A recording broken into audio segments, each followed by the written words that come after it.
UCC bill અંગે મુખ્યપ્રધાન ભૂપેન્દ્ર પટેલે પણ મહત્વપૂર્ણ નિવેદન આપ્યું કે આજનો દિવસ ગુજરાતના ઇતિહાસમાં સુવર્ણ અક્ષરે લખાશે।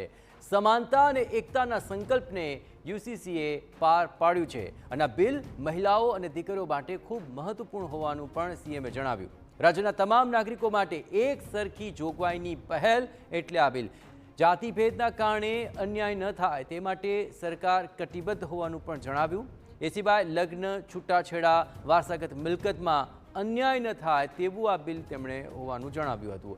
આ બિલ લિવ ઇન રિલેશનશિપને પ્રોત્સાહન નથી આપતું। ખાસ સીએમએ આ સ્પષ્ટતા કરી, કોઈ દીકરીને હેરાન કરે તો કાયદાનો દંડો ઉગામવો જ પડે।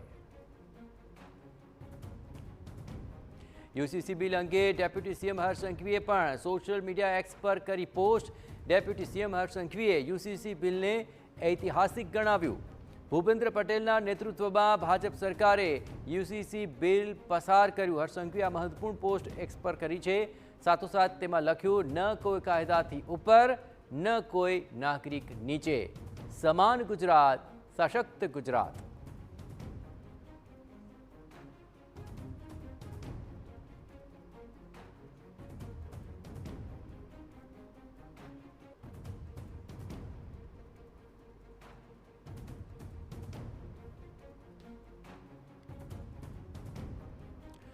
તો ભાજપ સરકારે યુસીસી બિલ પસાર કર્યું હોવાનો દાવો હર્ષ સંઘવીએ કર્યો અને આપણે જણાવીએ કે તેણે સોશિયલ મીડિયા એક્સ પર પણ આ બાબતે પોસ્ટ કરી, જેમાં આ બિલને ઐતિહાસિક ગણાવ્યું જે પસાર થયું।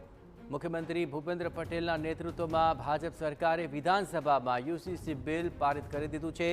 ન કોઈ કાનૂનથી ઉપર, ન કોઈ નાગરિક નીચે, સમાન ગુજરાત, સશક્ત ગુજરાત। જોકે ભૂપેન્દ્ર પટેલે પણ પોતાના સોશિયલ મીડિયા પ્લેટફોર્મ પર આ બિલ અંગે સ્પષ્ટ કર્યું કે ગુજરાત યુસીસી લાગુ કરનારું દેશનું બીજું રાજ્ય બની ચૂક્યું છે। સમાન નાગરિક સંહિતાના અમલને લીધે રાજ્યની અંદર હવે કાયદાકીય માળખું પણ અમલમાં આવશે તેવો દાવો તેમણે કર્યો।